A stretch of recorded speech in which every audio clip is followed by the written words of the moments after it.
आज इस विद्वत सभा में और इस सभा के माध्यम से मैं प्रदेश और देश में कुछ संदेश भेजना चाहता हूँ।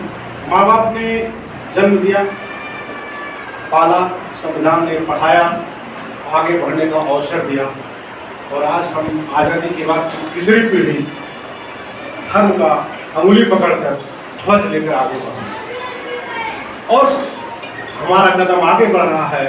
संविधान के मूल उद्देश्य पीछे हो रहे हैं। जब हम धर्म की तरफ कदम बढ़ाते हैं तो संविधान पीछे हो जाएगा निश्चित, क्योंकि देश के अंदर ग्रंथों और पंथों की कमी नहीं थी तो संविधान लिखने की जरूरत बाबा साहब जैसा विद्वान क्यों समझे, संविधान सभा ने उसकी आवश्यकता क्यों महसूस की, इस बात पर हम लोग फोकस नहीं करते। फिर भी जो लोग धर्म की ओर कदम बढ़ा रहे हैं उनसे मैं ये सवाल करना चाहता हूँ, उनसे ये कहता हूँ कि अपने आप से एक सवाल पूछना कि जब तुम्हें शूद्र ही बना गया, हर धर्म की किसी किताब में तुम शूद्र से ऊपर नहीं, लेकिन यहाँ तक तो फिर भी ठीक था। किसी भी किताब में पूछना, ढूंढना, या जो उनको धर्म का ध्वज उठाने के लिए आगे ले जाकर के दो तो हाथ करने के लिए उकसा रहे हैं, उनसे पूछना और उन किताबों में खोजना कि क्या तुम्हें यह अधिकार था कि तुम भी शिक्षा ले सकते हो, शिक्षा दे सकते हो। यानी वर्ण व्यवस्था के पहले अधिकार तुम्हें भी थे क्या? दूसरे नंबर के जो अधिकार थे, क्या तुम शस्त्र और विद्या सीख सकते थे, युद्ध कला सीख सकते थे, उस कर्म में भी आगे बढ़ सकते थे, तुम्हारे लिए अवसर थे, तुम्हें वे अधिकार थे? ये जरूर पूछना और धर्म की किताबों में खोजना। तीसरा नंबर जो वर्ण व्यवस्था का आता है, धीरे धीरे सभी लोग जान जाए, तो उस तीसरे नंबर पे जो व्यापार का कार्य था, क्या हो जरा किसी भी किताब में मिल जाए तो बता देना, तो 11,000 रुपए इनाम दूंगा। कि क्या उसमें व्यापार करने का तुम शूद्रों को क्या व्यापार करने की छूट थी, या केवल यह लिखा था कि जियो? कई बार आशीर्वाद तुम्हें लोग कहते थे, इतना कहते थे जियो, उसके साथ एक छिपा होता था जियो और सेवा करो।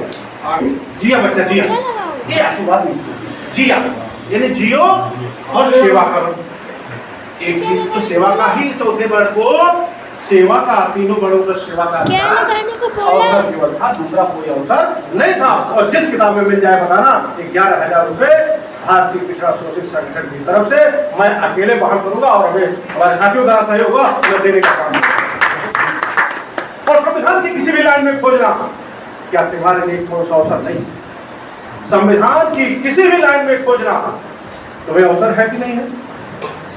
तो जब संविधान ने हमें ये अवसर दिए तो हम ध्वज वाहक कुछ और कर रहे हैं। आज तक जिस कहा जाता कि फलाने की कृपा से सब काम हो रहा है, काम तुम सब कर रहे हो, बस मेरा नाम हो रहा है, तो अपराधी भी अपराध कर रहा है, तो क्या वही कर रहे हैं? क्या उन्हीं के पास? या आपका बच्चा या आप थोड़ा आगे बढ़ गए तो कहा जाता सब उन्हीं की कृपा से।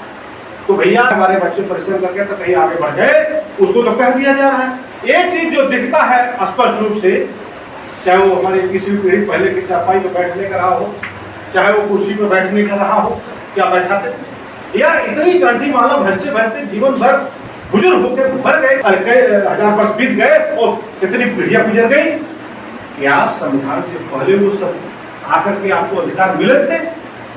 यानी प्रत्यक्ष रूप से भजते भजते इस जीवन में हम चौथा क्लास पास करके फर्स्ट क्लास में नहीं जा सकते भाई। जब प्रत्यक्ष रूप से मुझे अपने निचले पायदान जो तथाकथित हमने धर्म ने हम लोग दिया था, धर्म के तमाम शास्त्रों ने दिया था, वो पढ़ते पढ़ते सुनते सुनते दान पुण्य करते करते यदि हम वो क्लास पास करके ऊपर के टॉप क्लास के 1 नंबर फर्स्ट क्लास के में नहीं जा पाए, विवाह शादी करने के अधिकार नहीं पाए, हमारे बच्चे प्रेम विवाह कर ले रहे हो तो उनको खतरे झेलने पड़ते हैं, तो ये अधिकार जब हम नहीं पा पाए, प्रत्यक्ष रूप से वही जिसको हम भजते हैं, जिसकी भजन संध्या और कृपा पाने के लिए मंत्र जपते हैं, वो हमें ये अधिकार नहीं दिला पाया इस जीवन में। तो अगर कहीं स्वर्ग होगा भी, मैं व्यक्तिगत रूप से नहीं मानता, लेकिन मान लो कहीं हो, तो जब यहाँ आपको 1 नंबर का क्लास का अधिकार नहीं दिला पाया, जिसको तो भजते भजते बुढ़े होकर मर जाते हो, तो क्या मरने के बाद वह 1 नंबर का क्लास वहां देगा क्या?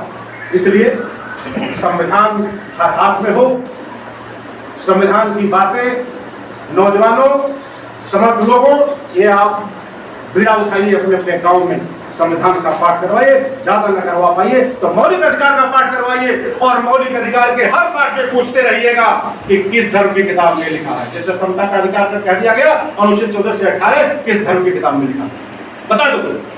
अगर कहीं लिख दिया भेदभाव के विरुद्ध भी जितने आधार थे उन सबको संविधान में लिखा है अनुच्छेद 15 में। ज्यादा लंबा हो जाएगा, मैं समझ रहा हूँ, तो अपनी बात समाप्त करूंगा। इतना ही काफी है कि जितने मौलिक अधिकार के गिनाते जाइएगा, ये जरूर पूछिएगा उन अपने गांव में जो बहुत आपने कथा पुराण करा लिया, एक बार संविधान का वाचन कराना और ये सवाल हर मौलिक अधिकार के बाद पूछना कि क्या किस किताब में है लिखा, और अगर किसी धार्मिक किताब में लिखा हो तो इसकी जरूरत नहीं रहती, और लिखा नहीं था इसलिए संविधान की जरूरत पड़ी। इसलिए देशवासियों ये जरूर सोचिए और अपने हक अधिकार के लिए आगे बढ़िए। सोचिए, अनदेखी कुछ चीज अंधविश्वास की मिलने वाली नहीं है, इसलिए जो इस जीवन में मिल सकता है उसको हासिल करने के लिए धर्म को छोड़ो या धर्म अपने निजी जीवन के हिस्से में रखो, लेकिन उसको सार्वजनिक न करो। और आओ संविधान के आदेशों के अनुसार देश बनाए, समाज बनाए। जय भीम, जय संविधान, जय भीम, जय संविधान।